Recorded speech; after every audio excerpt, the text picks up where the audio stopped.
Bonjour les Verseaux, j'espère que vous allez bien.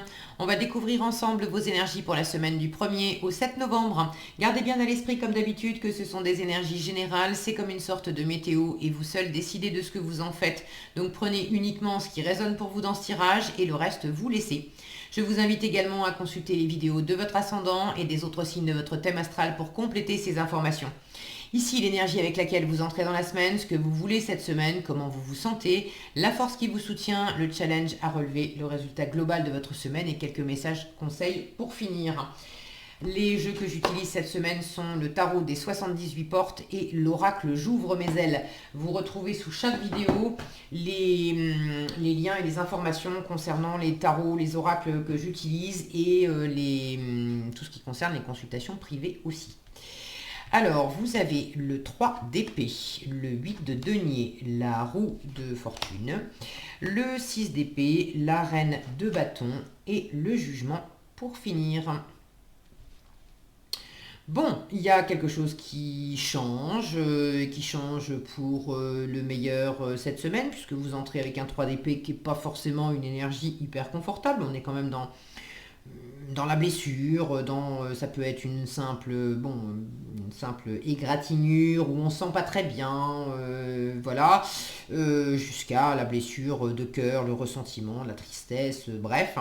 Entre roue de fortune et jugement, là j'ai quand même 10 bouclé un cycle, 2 fois 10, c'est vraiment non seulement boucler un cycle, mais là faire opérer du renouveau dans une situation. Le jugement, la bonne nouvelle avec le jugement, c'est que tout ce qui était justement compliqué, là, on revient à la vie, on opère du renouveau, c'est la résurrection, c'est le recommencement, euh, c'est le tri aussi, hein, là, puisqu'on a quand même des énergies, l'image est quand même assez parlante entre ces énergies qui sont vouées à être à partir vers le bas ou à vous tirer vers le bas, et puis celles qui sont vouées à s'élever et à vous élever. Là, il y a comme une forme d'évidence en résultat de la semaine qui fait que il y a un tri qui va s'opérer, et ce qui était pas sain, c'est pas voué à durer. Alors, vous entrez dans la semaine avec ce 3 d'épée, on va commencer par lui. Je vous disais, c'est la blessure, le 3 d'épée, c'est pas confortable. Là, on a quand même la représentation d'une petite mémé charmante qui est en train de faire du vaudou sur une poupée vaudou. Donc, là, il y a quelque chose qui pique. Entre ça et puis la représentation du 8 de denier à côté qui est dans un salon de tatouage, il y a quelque chose qui pique. Il y a quelque chose qui pique. Alors, est-ce que c'est vous qui êtes un peu piquante avec votre entourage, sans être voilà dans la méchanceté volontaire, ok, mais il pourrait y avoir un petit côté piquant qui vient de vous. Est-ce que c'est vous qui recevez ce côté un peu piquant? Quoi qu'il en soit, il y a quelque chose quand même à guérir là-dedans, à réchauffer, j'ai du ressentiment là, j'ai le fait de rester un peu en boucle sur quelque chose qui va pas, de ne pas avoir digéré quelque chose. Maintenant, c'est l'entrée de la semaine. Je vous disais, en fin de semaine, j'ai du renouveau, du recommencement. Donc vous allez décrocher de ça. De toute façon, vous en avez envie, c'est votre état d'esprit cette semaine. La roue de la fortune, votre état d'esprit, c'est de changer. Avec la roue de la fortune, de toute façon, c'est l'un ou c'est l'autre, hein. C'est soit on continue de tourner, à reproduire les mêmes schémas et à refaire la même chose, soit la roue tourne pour justement avoir un résultat différent. Votre état d'esprit, c'est quand même de faire tourner la roue, de faire tourner les choses, et pas tout seul. Là, on a cette notion de faire tourner les tables aussi à plusieurs. Vous avez envie d'avoir des réponses. C'est ce qui me vient à travers ce fait de tourner les tables. Vous avez envie d'avoir des réponses au travers d'autres personnes, comme s'il y avait ce besoin que je retrouve dans le 8 de denier, qui n'est pas une carte. ces deux cartes-là, dans leur signification première, c'est pas des cartes qui parlent d'association, de faire ensemble. À la limite, le 8 de denier parle de travail, et c'est même une carte qui pourrait dire tu es tellement affairé dans ton boulot, dans tes projets, bref, tu es tellement affairé du matin au soir que tu pourrais travailler en open space avec plein de gens autour de toi, tu les verrais même pas. La roue de la fortune, elle parle de boucler des cycles, mais pas nécessairement d'être accompagné et d'être dans le faire ensemble. Mais là, dans les représentations de ces deux cartes, j'ai quand même cette notion d'observer ce que font les autres, d'avoir besoin des autres aussi, d'avoir besoin d'être en connexion avec les autres, même si la connexion est fine, parce que là, sur les tables, la connexion, elle est, si ça veut bien, c'est vraiment du bout des doigts. D'accord? Mais quand même, il y a quelque chose par rapport aux autres qui fait que... est-ce que c'est la connexion à l'autre aussi qui a... où il y a quelque chose de, justement, de piquant, et vous aimeriez travailler. Donc je vous disais, le 8 de denier, c'est la carte du travail. Alors, du travail professionnel ou du travail, le fait d'être très occupé dans la matière, mais ça peut être aussi du travail intérieur, c'est-à-dire du développement personnel, du travail sur vous-même.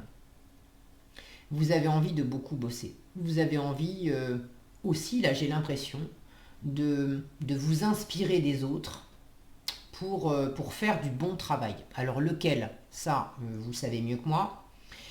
Mais cette notion aussi d'être déterminé à faire du bon boulot et à avancer, à changer les choses, à sortir de ça.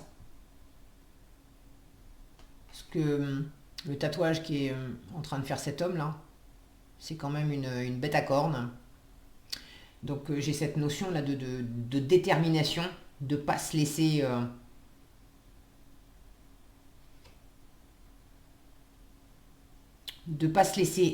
attaquer, de ne pas se laisser... c'est peut-être vous qui êtes attaqué par quelqu'un de pas sympa. Alors je dis attaquer, bon, c'est à prendre avec des guillemets, mais vous avez peut-être dans votre environnement une situation, une personne ou des personnes qui sont où vous avez l'impression que le sort s'acharne, que ces personnes s'acharnent aussi, qu'on vient vous chercher des poux dans la tête, qu'on fait exprès de venir vous piquer, et vous êtes vraiment déterminé à pas vous laisser faire, déterminé à ce que les choses changent. Cette notion de tatouage aussi, ça me fait penser de me servir de la douleur pour ne pas oublier. Je veux tourner la page, je veux boucler un cycle, mais je veux aussi quelque part me tatouer intérieurement les difficultés. Je ne vais pas oublier ça. Il ne s'agit pas de... Alors déjà, vous n'aviez pas oublié. J'ai ce côté ressentiment là qui me dit que non, vous ne risquiez pas d'oublier. Mais il s'agit de changer les choses. Il ne s'agit pas de je ne veux pas oublier pour être dans le ressentiment, et ça c'est une énergie qui me tire vers le bas, c'est pas bon. En revanche, ne pas oublier pour en faire une force, pour m'élever et aller de l'avant.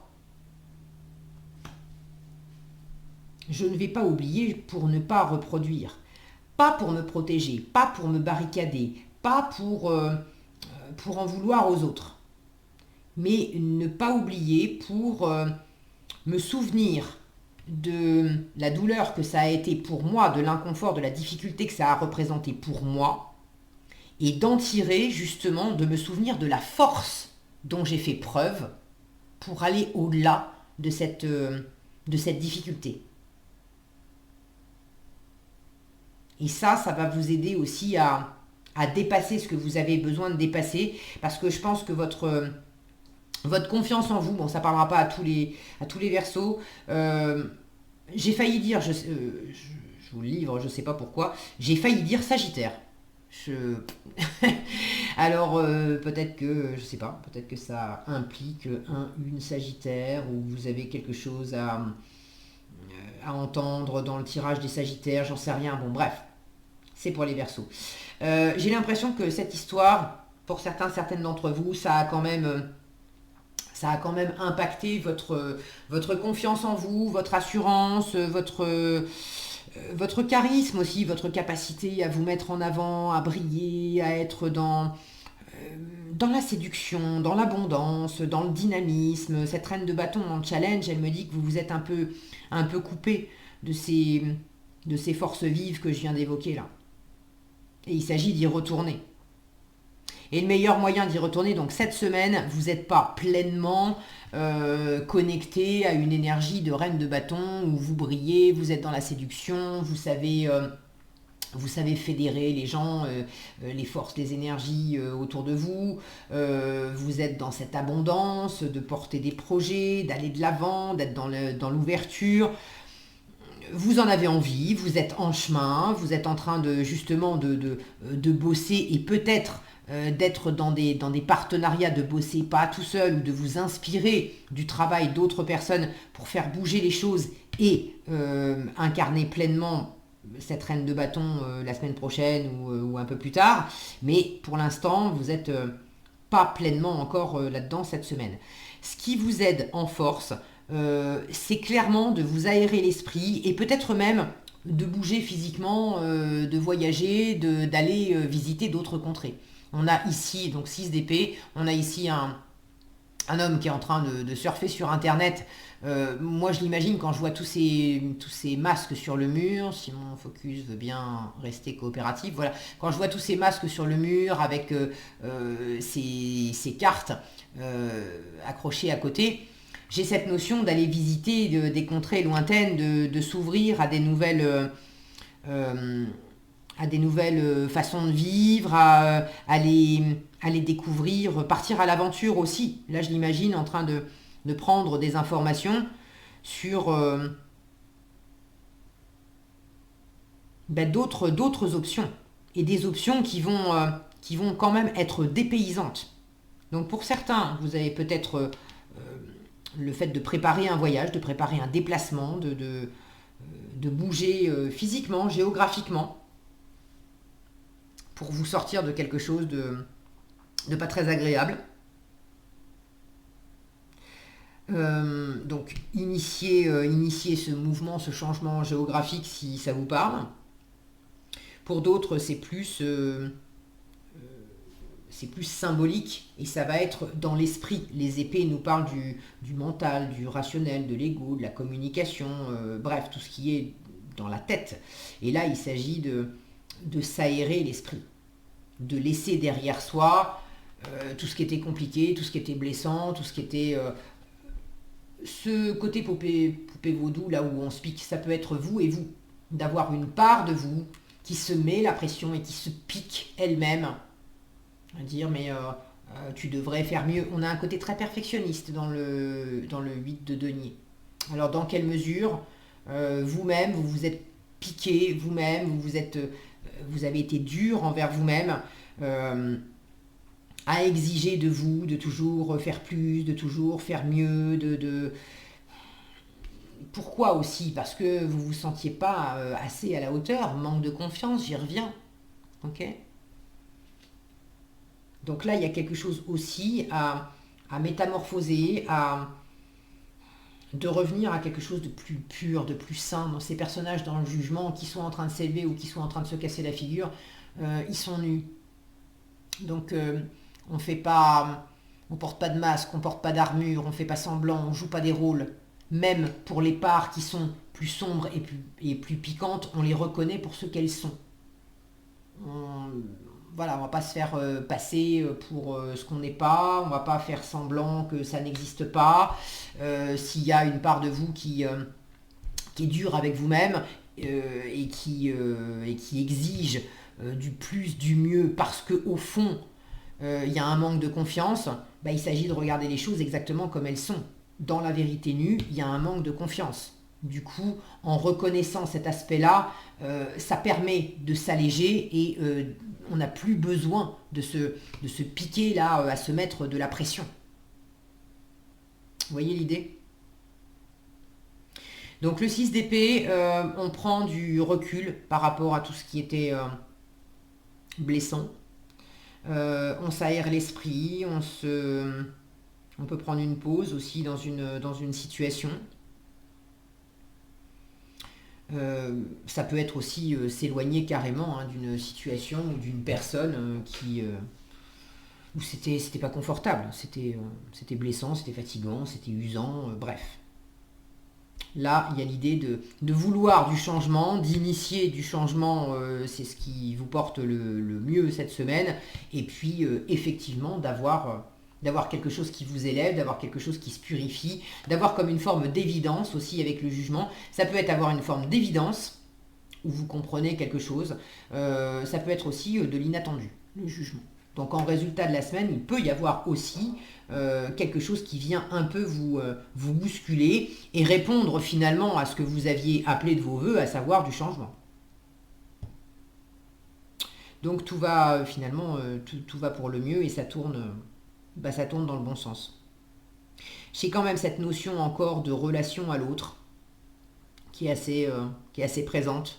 Là où il y a quelque chose de compliqué dans la relation à l'autre. Maintenant, ça peut être entre vous et vous aussi. Hein. Bon, prenez comme ça résonne pour vous. Mais quelque chose qui doit bouger et tourner dans le bon sens. Il y a peut-être aussi un tri à faire je sais pas, dans des relations. Mais là où on est un peu en difficulté dans la relation à l'autre, dans l'ouverture à l'autre, dans la séduction, par rapport à l'autre aussi, on vous invite à vous ouvrir ou à vous réouvrir à la différence, à d'autres façons de voir les choses, à d'autres cultures, à d'autres... bon là il s'agit peut-être pas non plus d'aller à l'autre bout de la planète pour rencontrer des tribus au fin fond de la jungle, mais dans l'idée, peut-être que vous avez observé certaines personnes dans votre entourage sans vraiment arriver à les cerner ou à les comprendre, comme si elles étaient un peu des tribus du fin fond de la jungle dont on ne comprend pas bien les façons de fonctionner et du coup on peut se trouver un peu sur la réserve et en avoir peur, précisément parce qu'on ne les comprend pas bien. Et là il y a sans doute une invitation aussi à aller à la rencontre de ces différences pour... et vous-même, vous en avez envie de prendre le temps de les observer, de travailler là-dessus pour aller à la rencontre de ces différences et de pouvoir peut-être aussi plus clairement savoir qu'est-ce qui effectivement est dangereux, toxique, pas bon, là je laisse ça de côté, et puis qu'est-ce qui m'élève et qu'est-ce qui se purifie aussi en moi, quelles sont les peurs, simplement les peurs que je laisse tomber pour mieux revenir à la rencontre de moi-même et puis aller à la rencontre de l'autre. Et me retrouver dans cette force de reine de bâton. Ok, qu'est-ce que vous avez en conseil?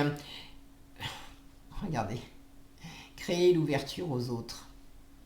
Et n'ayez pas peur de vivre. Je vous parlais de peur aussi, par rapport à l'autre. Il y avait quelque chose qui... il y avait peut-être des comptes à régler, mais il y a aussi une peur. Alors, n'ayez pas peur de vivre. Vous êtes tout équipé pour avancer sur votre chemin de vie. Alors, souriez à la vie. Le jugement, en résultat, c'est aussi la mission de vie. Le fait d'avancer vraiment sur ce qui vous appelle. Donc, il y a probablement aussi une forme d'évidence et d'appel fort qui fait que là où vous étiez peut-être un peu en retrait, un peu timide... et dans la peur, il y a quelque chose qui s'ouvre. Et on vous invite à vous ouvrir, à aller vers cette nouveauté. Créer l'ouverture aux autres. On vous dit le conflit se transforme en outil d'évolution. On évolue là, on monte. Le conflit se transforme en outil d'évolution si vous choisissez de vous en servir comme d'un levier pour aller à la rencontre de l'autre et de ses malaises dans l'ouverture et sans asservissement. N'ayez pas peur de vous opposer, mais faites-le avec intégrité en faisant de la place aux autres. Cette reine de bâton en challenge pourrait être le côté reine de bâton mal aspecté où c'est pas qu'on manque de confiance ou d'assurance, c'est que on en a beaucoup mais on l'utilise à mauvais escient et la reine de bâton mal aspectée, elle peut être trop autoritaire. Donc pour moi ça résonne avec le n'ayez pas peur de vous opposer mais faites-le avec intégrité en faisant de la place aux autres. Et mal aspecté, la reine de bâton, elle pourrait dire c'est comme ça et c'est pas autrement et ne pas laisser de place aux autres. Voilà ce que j'avais pour vous les Verseaux cette semaine. J'espère que cette vidéo vous sera utile. Si elle vous a plu, je vous invite à la liker, la partager, la commenter. Et pour être averti quand je publie de nouvelles vidéos, il suffit de vous abonner et d'activer la cloche des notifications. Prenez bien soin de vous, passez une excellente semaine et je vous dis à bientôt dans un prochain tirage.